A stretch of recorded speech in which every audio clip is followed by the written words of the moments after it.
ఈ ప్రపంచంలో అతిపెద్ద election campaign, the largest voting population అని చెప్పాలి. అంటే ఎన్నికలు అన్నప్పుడు భారత్లో జరుగుతున్న ఎన్నికలు ఎవరు ఎప్పుడూ కూడా చూడరు. నిన్న కూడా ఒక వీడియోలో మాట్లాడాను. శామ్ స్టీవెన్సన్ అంటే ఇతనికి ఎలా చెప్పారు అంటే, బీజేపీ అని ఒక పార్టీ ఉంటుంది, హిందువులంతా కూడా ఈ బీజేపీ పార్టీతో ఉంటారు, అలాగే కాంగ్రెస్ వాళ్ళ కూటమి, సో వీళ్ళ వైపు క్రైస్తవులు, ముస్లింలు, ఇతర మతస్థులు అందరూ ఉంటారు, ఇలాగ భారత్లో ఎన్నికలు ఉంటాయి, జాగ్రత్త, నువ్వు అటు ఇటుగా ప్రవర్తించకు అని చెప్పి పంపించారు. వచ్చిన వ్యక్తి అంటే జర్నలిస్ట్ కదా, వచ్చిన షాక్ అయ్యాడు. ఏమిటి అంటే, ఇటువైపు బీజేపీ క్యాంపెయిన్లో ఈ మోదీ జెండాలు పట్టుకొని తిరుగుతున్న ముస్లిం మహిళలు, ముస్లిం పురుషులు, అదే ఇటువైపు కాంగ్రెస్ కూటమిలో చూశారు అంటే అతిపెద్ద హిందూ నాయకులు, వాళ్ళు ఇటువైపు ఉన్నారు. ఏమిటి విచిత్రం? సో యూరోప్లో వాళ్ళు ఏదో నాకు చెప్పి పంపించారు, అంతా కూడా తప్పుడు ప్రచారం, యాంటీ ఇండియా క్యాంపెయిన్. ఇక్కడికి వచ్చాక గ్రౌండ్ రియాలిటీ ఏమిటి అంటే టోటల్గా వేరేలాగా ఉంది. ఇది పాలిటిక్స్, ఇవి ఎన్నికలు. సో ఎవరు మాకు మంచి చేస్తారో వాళ్ళ వైపే మేము అన్నట్టుగా ఇక్కడ క్యాంపెయిన్ జరుగుతుంది. దీనిని నేను గ్రహించాను. నిన్న వీడియోలో చాలా వివరంగా మాట్లాడాను. కానీ అదే మీరు చూడండి, చైనా పెర్సెప్షన్ ఒకటి ఉంటుంది. సో చైనా వాడు ఏం మాట్లాడుతున్నాడు అంటే, గత 3 నెలల నుంచి మీరు కుదిరితే గూగుల్ సెర్చ్లో కొట్టండి, చైనాలో గ్లోబల్ టైమ్స్ అని చెప్పి ద వాయిస్ ఆఫ్ చైనా అంటారు. అంటే చైనా ప్రభుత్వం యొక్క మీకు ఓవరాల్ వ్యూ పాయింట్, చైనా వాళ్ళు ఏం ఆలోచిస్తున్నారు, ఏమి కోరుకుంటున్నారు అనేది మీకు గ్లోబల్ టైమ్స్లో ఆర్టికల్స్గా పబ్లిష్ అవుతూ ఉంటాయి. ఇందులో 4 అతి ముఖ్యమైన విషయాలు.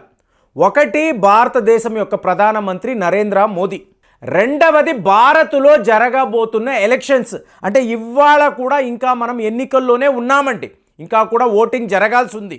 కాబట్టి రెండవ విషయం ఏంటి, భారత్లో జరుగుతున్న ఎలక్షన్స్.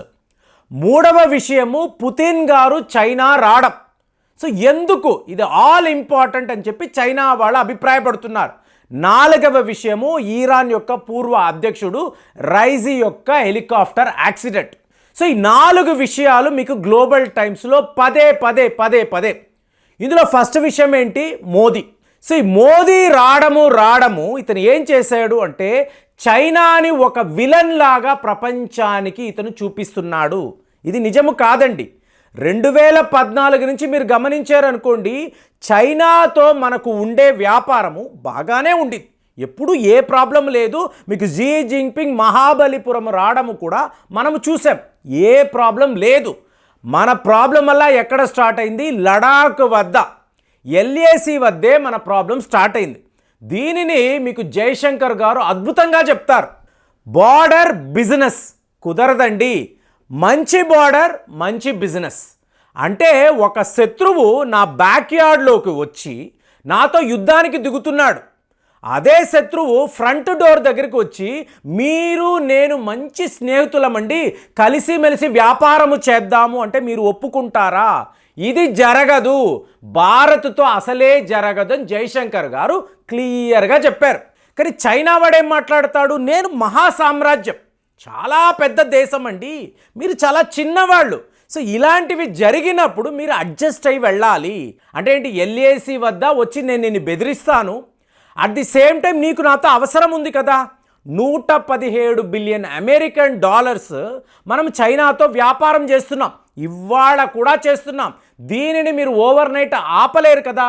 ఎంతోమంది అడుగుతారు, ఎందుకండి మనము చైనాతో వ్యాపారం చెయ్యాలి, వాడిని తన్ని తగలేయొచ్చు కదా అంటే, అలా కుదరదండి, అలా కుదరదు. ఎందుకంటే చాలా పెద్ద రిలేషన్షిప్, ట్రేడ్ రిలేషన్షిప్ ఉంది. చెప్తున్నా కదా, 117 బిలియన్ అమెరికన్ డాలర్స్ అంటే యాజ్ ఇట్ ఈస్గా ఇవాళ చూసారు 120 బిలియన్ దాటిపోయి ఉంటుంది. అంటే మనము వరల్డ్స్ ఫార్మసీ అంటారు, ఫార్మసీ ఆఫ్ ద వరల్డ్ ఎవరు, భారత్. మరి దీనికి కావలసిన రా మెటీరియల్, ముడి సరుకు ఎక్కడి నుంచి వస్తుంది, చైనా నుంచే వస్తుంది.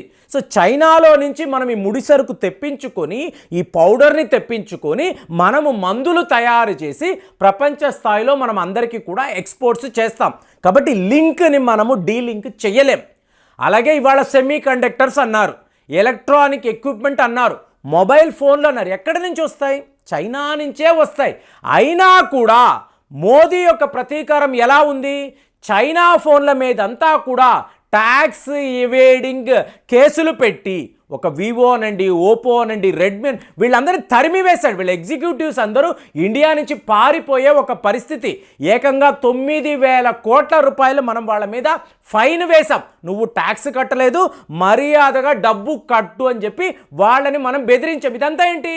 చైనా వాడికి నచ్చడం లేదు కాబట్టి గ్లోబల్ టైమ్స్లో వాడు ఓపెన్గా చెప్తున్నాడు, ఈ బీజేపీ పార్టీ అనేది మాకు శత్రువు, మేము కాంగ్రెస్ పార్టీ రావడాన్నే కోరుకుంటున్నాము, వాళ్ళు మా ఫ్రెండ్లీ పార్టీ, ఇంతకు ముందు వాళ్ళు ఉన్నారు, మేము హాయిగానే వాళ్ళని డీల్ చేశాము, 1.5 ఇయర్ నుంచి మేము మా రాయబారిని భారత్కి పంపించలేదు, సో ఇవాళే పంపించాం, ఈ అద్భుతమైన అవకాశాన్ని మీరు వాడుకోండి, ఎందుకు మాతో శత్రుత్వము? ఇదంతా ఏంటి? గ్లోబల్ టైమ్స్లో వస్తున్న కథనాలు. అంటే ఈ నరేంద్ర మోదీ ఏం చేస్తున్నారు? చైనాని ఒక విలన్ లాగా ప్రపంచానికి చూపించి ఆయన ఈ ఓటు బ్యాంక్ పాలిటిక్స్లో చాలా యాక్టివ్గా ఉండి అతను పాపులారిటీని సంపాదిస్తున్నాడు. ఇది చైనా యొక్క క్యాంపెయిన్.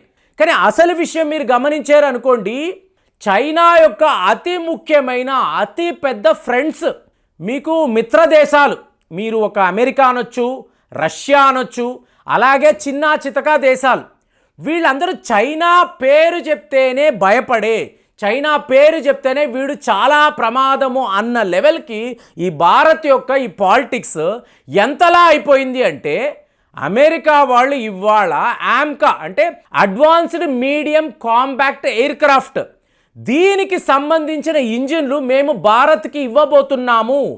ఇంతవరకు చరిత్రలో టెక్నాలజీ ట్రాన్స్ఫర్ అనేది అమెరికా వాళ్ళు ఎప్పుడూ చేయలేదు.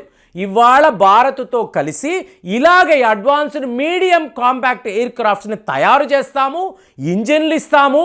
ఇంకా నెక్స్ట్ లెవెల్కి వెళ్ళారనుకోండి, చైనా మా బద్ధశత్రు, వాడితో యుద్ధము చేయడానికి కూడా మేము వెనుకంజ వెయ్యము. తాయివాన్ విషయంలో అమెరికా ఖచ్చితంగా తాయివాన్ని డిఫెండ్ చేస్తుంది, చైనా మీద యుద్ధము ప్రకటిస్తుందని వాళ్ళు చెప్తున్నారంటే దీనికి ప్రాథమిక కారణము మోదీ చేసిన క్యాంపెయిన్.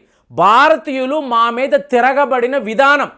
ఎంటైర్ మీడియా, ఇక్కడ కాంగ్రెస్ మీడియా, బీజేపీ మీడియా అని వాళ్ళు మాట్లాడడం లేదండి.